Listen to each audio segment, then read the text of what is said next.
अथ श्री रुद्रकवचम्। शान्तं पद्मासनस्थं शशिधरमुकुटं पञ्चवक्त्रं त्रिनेत्रं शूलं वज्रं च खड्गं परशुमभयदं दक्षभागे महन्तं नागं पाशं च घण्टां प्रलयहुतवहं साङ्कुशं वामभागे नानालङ्कारयुक्तं स्फटिकमणिनिभं पार्वतीशं नमामि। दुर्वासा उवाच प्रणम्य शीर्षा देवं स्वयंभुं परमेश्वरम् एकं सर्वगतं देवं सर्वदेवमयं विभुं रुद्रवर्मं प्रवक्ष्यामि अङ्गप्राणस्य रक्षये। अहोरात्रमयं देवं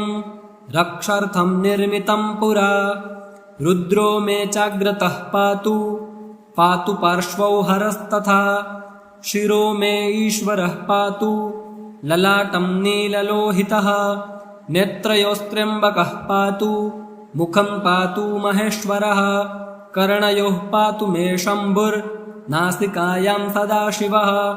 वागीशः पातु मे जिह्वाम् ओष्ठौ पात्वाम्बिकापतिः श्रीकण्ठः पातु मे ग्रीवां बाहु चैव पिनाकधृत् हृदयं मे महादेव ईश्वरो व्यत्स्तनान्तरम् नाभिं कटिं च वक्षश्च पातु शर्व उमापतिः बाहुमध्यन्तरं चैव सूक्ष्मरूपस्तदा शिवः सर्वं रक्षतु मे शर्वो गात्राणि च यथाक्रमं वज्रं च शक्तिदं चैव पाशाङ्कुशधरं तथा खड्गशूलधरान्नित्यं रक्षतु त्रिदशेश्वरः प्रस्थानेषु पदे चैव वृक्षमूले नदीतटे सन्ध्यायां राजभवने विरूपाक्षस्तु पातु मां शीतोष्णादथ कालेषु तुहिनद्रुमकण्टके निर्मनुष्ये समे मार्गे पाहि मां वृषभध्वज इत्येतद्रुद्रकवचं पवित्रं पापनाशनं महादेवप्रसादेन दुर्वासो मुनिकल्पितं ममाख्यातं समासेन न भयं तेन विद्यते प्राप्नोति परमारोग्यं पुण्यमायुष्यवर्धनं विद्यार्थी लभते विद्यां धनार्थी लभते धनं कन्यार्थी लभते कन्यां न भयं विन्दते क्वचित् अपुत्रो लभते पुत्रं मोक्षार्थी मोक्षमाप्नुयात् त्राहि त्राहि महादेव त्राहि त्राहि त्रयीमय त्राहि मां पार्वतीनाथ त्राहि मां त्रिपुरान्तक पाशं खट्वाङ्गदिव्यास्त्रं त्रिशूलं रुद्रमेव च नमस्करोमि देवेश त्राहि मां जगदीश्वर शत्रुमध्ये सभामध्ये ग्राममध्ये गृहान्तरे गमने गमने चैव त्राहि मां भक्तवत्सल त्वं चित्त्वमादितश्चैव त्वं बुद्धिस्त्वं परायणं कर्मणा मनसा चैव त्वं बुद्धिश्च यथा सदा सर्वज्वरभयं छिन्धि सर्वज्वरभयं छिन्धि सर्वग्रहभयं छिन्धि सर्वग्रहभयं छिन्धि सर्वशत्रुन्निवक्त्वापि सर्वव्याधिनिवारणं रुद्रलोकं स गच्छति रुद्रलोकं स गच्छत्यन्नमा इति। जय जय श्री दुर्वासा प्रोक्तं रुद्रकवचम्। ओं तत्सत् श्री शिवार्पणमस्तु। अथ श्री रुद्रकवचम्।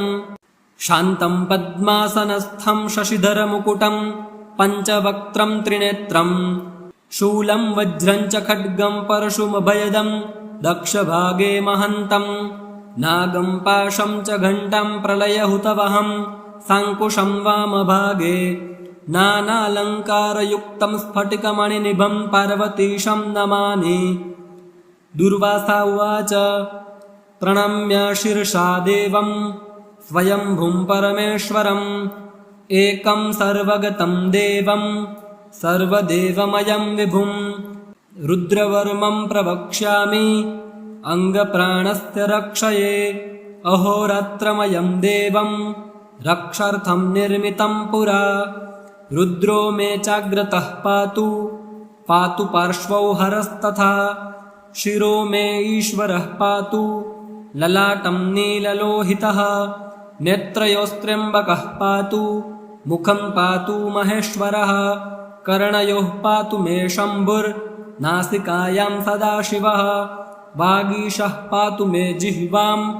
ओष्ठौ पात्वम्बिकापतिः श्रीकण्ठः पातु मे ग्रीवाम् बाहु चैव पिनाकधृत् हृदयं मे महादेव ईश्वरो व्यक्स्तनन्तरम् नाभिं कटिं च वक्षश्च पातु शर्व उमापतिः बाहुमध्यन्तरं चैव सूक्ष्मरूपस्तदा शिवः सर्वं रक्षतु मे शर्वो गात्राणि च यथाक्रमम् वज्रं च शक्तिदं चैव पाशाङ्कुशधरं तथा खड्गशूलधरं नित्यं रक्षतु त्रिदशेश्वरः प्रस्थानेषु पदे चैव वृक्षमूले नदीतटे सन्ध्यायां राजभवने विरूपाक्षस्तु पातु मां शीतोष्णादथकालेषु तुहिनद्रुमकण्टके निर्मनुष्ये समे मार्गे पाहि मां वृषभध्वज इत्येतद्रुद्रकवचं पवित्रं पापनाशनं महादेवप्रसादेन दुर्वासो मुनिकल्पितं ममाख्यातं समासेन न भयं तेन विद्यते प्राप्नोति परमारोग्यं पुण्यमायुष्यवर्धनं विद्यार्थी लभते विद्यां धनार्थी लभते धनं कन्यार्थी लभते कन्यां न भयं विन्दते क्वचित् अपुत्रो लभते पुत्रं मोक्षार्थी मोक्षमाप्नुयात् त्राहि त्राहि महादेव त्राहि त्राहि त्रयीमय त्राहि मां पार्वतीनाथ त्राहि मां त्रिपुरान्तक पाशं खट्वाङ्गदिव्यास्त्रं त्रिशूलं रुद्रमेव च नमस्करोमि देवेश त्राहि मां जगदीश्वर शत्रुमध्ये सभामध्ये ग्राममध्ये गृहान्तरे गमने गमने चैव त्राहि मां भक्तवत्सल त्वं चित्त्वमादितश्चैव त्वं बुद्धिस्त्वं परायणं कर्मणा मनसा चैव त्वं बुद्धिश्च यथा सदा सर्वज्वरभयं छिन्धि सर्वज्वरभयं छिन्धि सर्वग्रहभयं छिन्धि सर्वग्रहभयं छिन्धि सर्वशत्रुन्निवक्त्वापि सर्वव्याधिनिवारणं रुद्रलोकं स गच्छति रुद्रलोकं स गच्छत्यन्नमा इति। जय जय श्री दुर्वासा प्रोक्तं रुद्रकवचम्। ओं तत्सत् श्री शिवार्पणमस्तु। अथ श्री रुद्रकवचम्। शान्तं पद्मासनस्थं शशिधरमुकुटं पञ्चवक्त्रं त्रिनेत्रं शूलं वज्रं च खड्गं परशुमभयदं दक्षभागे महन्तं नागं पाशं च घण्टां प्रलयहुतवहं साङ्कुशं वामभागे नानालङ्कारयुक्तं स्फटिकमणिनिभं पार्वतीशं नमामि। दुर्वासा उवाच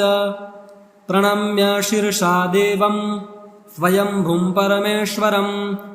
एकं सर्वगतं देवं सर्वदेवमयं विभुं रुद्रवर्मं प्रवक्ष्यामि अङ्गप्राणस्य रक्षये अहोरात्रमयं देवं रक्षार्थं निर्मितं पुरा रुद्रो मे चाग्रतः पातु पातु पार्श्वौ हरस्तथा शिरो मे ईश्वरः पातु ललाटं नीललोहितः नेत्रयोस्त्र्यम्बकः पातु मुखं पातु महेश्वरः कर्णयोः पातु मे शम्भुर्नासिकायां सदाशिवः वागीशः पातु मे जिह्वाम् ओष्ठौ पात्वम्बिकापतिः श्रीकण्ठः पातु मे ग्रीवाम् बाहु चैव पिनाकधृत् हृदयं मे महादेव ईश्वरो व्यक्स्तनन्तरम् नाभिं कटिं च वक्षश्च पातु शर्व उमापतिः बाहुमध्यन्तरं चैव सूक्ष्मरूपस्तदा शिवः सर्वं रक्षतु मे शर्वो गात्राणि च यथाक्रमम् वज्रं च शक्तिदं चैव पाशाङ्कुशधरं तथा खड्गशूलधरं नित्यं रक्षतु त्रिदशेश्वरः प्रस्थानेषु पदे चैव वृक्षमूले नदीतटे सन्ध्यायां राजभवने विरूपाक्षस्तु पातु मां शीतोष्णादथ कालेषु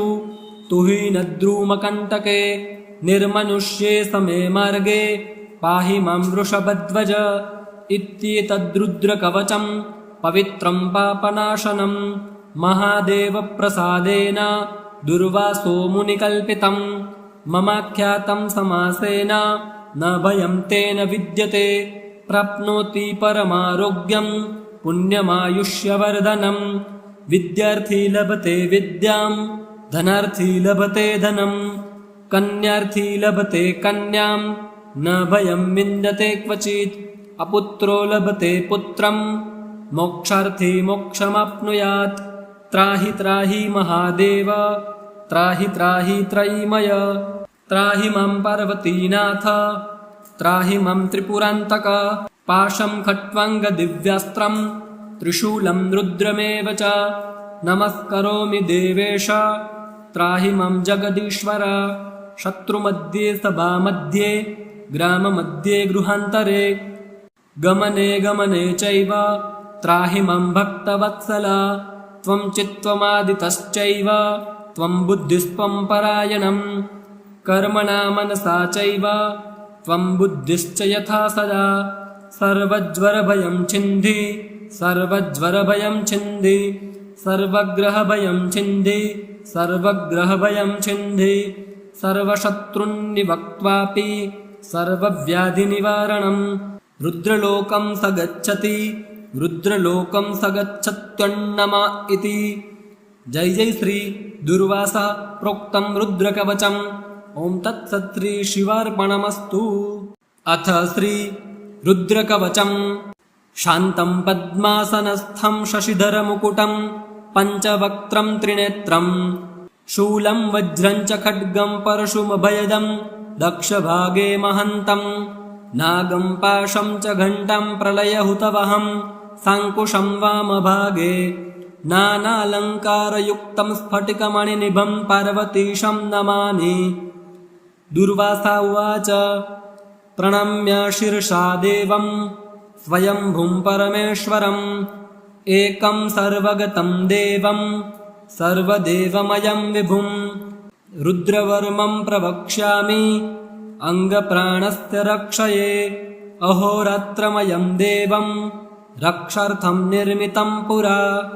रुद्रो मे चाग्रतः पातु पातु पार्श्वौ हरस्तथा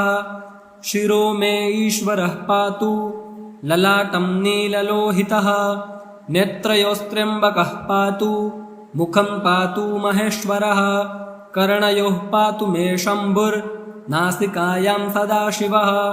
वागीशः पातु मे जिह्वाम् ओष्ठौ पात्वाम्बिकापतिः श्रीकण्ठः पातु मे ग्रीवां बाहु चैव पिनाकधृत् हृदयं मे महादेव ईश्वरो व्यत्स्तनान्तरं नाभिं कटिं च वक्षश्च पातु शर्व उमापतिः बाहुमध्यन्तरं चैव सूक्ष्मरूपस्तदा शिवः सर्वं रक्षतु मे शर्वो गात्राणि च यथाक्रमं वज्रं च शक्तिदं चैव पाशाङ्कुशधरं तथा खड्गशूलधरान्नित्यं रक्षतु त्रिदशेश्वरः प्रस्थानेषु पदे चैव वृक्षमूले नदीतटे सन्ध्यायां राजभवने विरूपाक्षस्तु पातु मां शीतोष्णादथ कालेषु तुहिनद्रुमकण्टके निर्मनुष्ये समे मार्गे पाहि मां वृषभध्वज इत्येतद्रुद्रकवचं पवित्रं पापनाशनं महादेवप्रसादेन दुर्वासो मुनिकल्पितं ममाख्यातं समासेन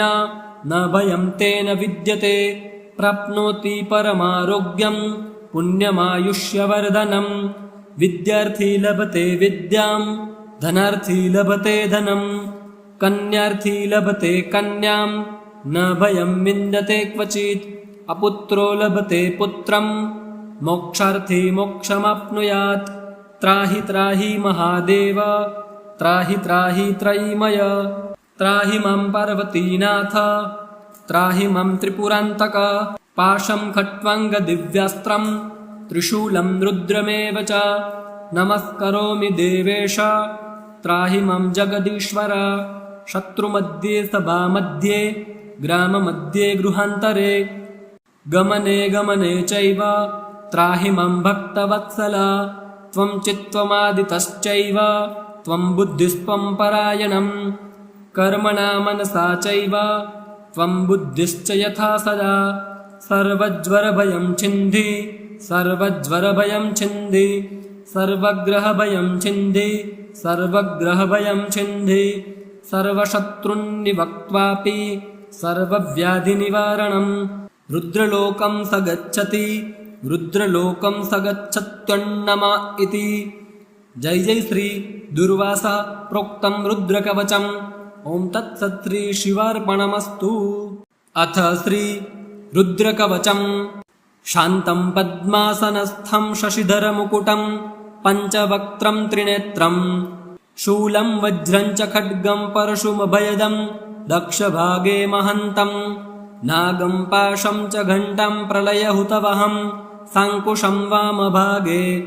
नानालङ्कारयुक्तं स्फटिकमणिनिभं पार्वतीशं नमामि। दुर्वासा उवाच प्रणम्य शिरसा देवं स्वयंभुं परमेश्वरम् एकं सर्वगतं देवं सर्वदेवमयं विभुं रुद्रवर्मं प्रवक्ष्यामि अङ्गप्राणस्य रक्षये अहोरात्रमयं देवं रक्षार्थं निर्मितं पुरा रुद्रो मे चाग्रतः पातु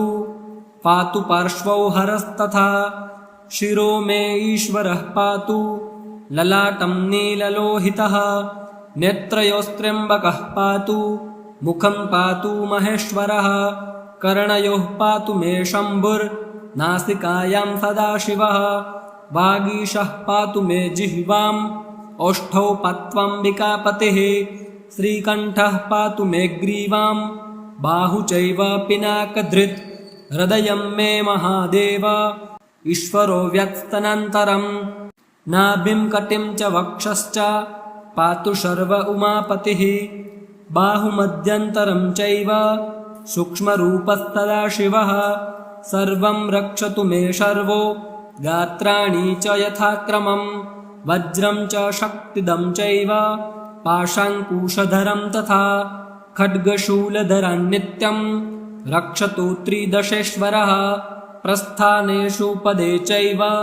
वृक्षमूले नदीतटे सन्ध्यायां राजभवने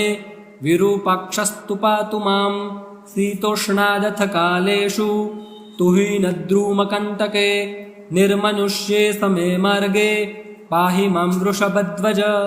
इत्येतद्रुद्रकवचं पवित्रं पापनाशनं महादेवप्रसादेन दुर्वासो मुनिकल्पितं ममाख्यातं समासेन न भयं तेन विद्यते प्राप्नोति परमारोग्यं पुण्यमायुष्यवर्धनं विद्यार्थी लभते विद्यां धनार्थी लभते धनं कन्यार्थी लभते कन्यां न भयं विन्दते क्वचित् अपुत्रो लभते पुत्रं मोक्षार्थी मोक्षमाप्नुयात् त्राहि त्राहि महादेव त्राहि त्राहि त्रयीमय त्राहि मां पार्वतीनाथ त्राहि मां त्रिपुरान्तक पाशं खट्वाङ्गदिव्यास्त्रं त्रिशूलं रुद्रमेव च नमस्करोमि देवेश त्राहि मां जगदीश्वर शत्रुमध्ये सभामध्ये ग्राममध्ये गृहान्तरे गमने गमने चैव त्राहि मां भक्तवत्सल त्वं चित्त्वमादितश्चैव त्वं बुद्धिस्त्वं परायणं कर्मणा मनसा चैव त्वं बुद्धिश्च यथा सदा सर्वज्वरभयं छिन्धि सर्वज्वरभयं छिन्धि सर्वग्रहभयं छिन्धि सर्वग्रहभयं छिन्धि सर्वशत्रुन्निवक्त्वापि सर्वव्याधिनिवारणं रुद्रलोकं स गच्छति रुद्रलोकं स गच्छत्यन्नम इति। जय जय श्री दुर्वासा प्रोक्तं रुद्रकवचम्। ओं तत्सत् श्री शिवार्पणमस्तु। अथ श्री रुद्रकवचम्। शान्तं पद्मासनस्थं शशिधरमुकुटं पञ्चवक्त्रं त्रिनेत्रं शूलं वज्रं च खड्गं परशुमभयदं दक्षभागे महन्तं नागं पाशं च घण्टं प्रलयहुतवहं साङ्कुशं वामभागे नानालङ्कारयुक्तं स्फटिकमणिनिभं पार्वतीशं नमामि। दुर्वासा उवाच प्रणम्य शीर्षा देवं स्वयंभुं परमेश्वरम् एकं सर्वगतं देवं सर्वदेवमयं विभुं रुद्रवर्मं प्रवक्ष्यामि अङ्गप्राणस्य रक्षये। अहोरात्रमयं देवं रक्षार्थं निर्मितं पुरा रुद्रो मे चाग्रतः पातु पातु पार्श्वौ हरस्तथा शिरो मे ईश्वरः पातु ललाटं नीललोहितः नेत्रयोस्त्र्यम्बकः पातु मुखं पातु महेश्वरः कर्णयोः पातु मे शम्भुर्नासिकायां सदाशिवः वागीशः पातु मे जिह्वाम् ओष्ठौ पात्वाम्बिकापतिः श्रीकण्ठः पातु मे ग्रीवां बाहु चैव पिनाकधृत् हृदयं मे महादेव ईश्वरो व्यत्स्तनन्तरम् नाभिं कटिं च वक्षश्च पातु शर्व उमापतिः बाहुमध्यन्तरं चैव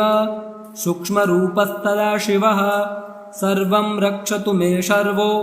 गात्राणि च यथाक्रमं वज्रं च शक्तिदं चैव पाशाङ्कुशधरं तथा खड्गशूलधरान् नित्यं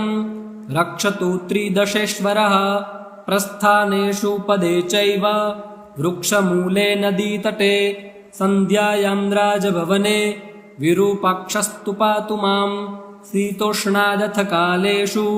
तुहिनद्रुमकण्टके निर्मनुष्ये समे मार्गे पाहि मां वृषभध्वज इत्येतद्रुद्रकवचं पवित्रं पापनाशनं महादेवप्रसादेन दुर्वासो मुनिकल्पितं ममाख्यातं समासेन न भयं तेन विद्यते प्राप्नोति परमारोग्यं पुण्यमायुष्यवर्धनं विद्यार्थी लभते विद्यां धनार्थी लभते धनं कन्यार्थी लभते कन्यां न भयं विन्दते क्वचित् अपुत्रो लभते पुत्रं मोक्षार्थी मोक्षमाप्नुयात् त्राहि त्राहि महादेव त्राहि त्राहि त्रयीमय त्राहि मां पार्वतीनाथ त्राहि मां त्रिपुरान्तक पाशं खट्वाङ्गदिव्यास्त्रं त्रिशूलं रुद्रमेव च नमस्करोमि देवेश त्राहि मां जगदीश्वर शत्रुमध्ये सभामध्ये ग्राममध्ये गृहान्तरे गमने गमने चैव त्राहि मां भक्तवत्सल त्वं चित्त्वमादितश्चैव त्वं बुद्धिस्त्वं परायणं कर्मणा मनसा चैव त्वं बुद्धिश्च यथा सदा सर्वज्वरभयं छिन्धि सर्वज्वरभयं छिन्धि सर्वग्रहभयं छिन्धि सर्वग्रहभयं छिन्धि सर्वशत्रुन्निवक्त्वापि सर्वव्याधिनिवारणं रुद्रलोकं स गच्छति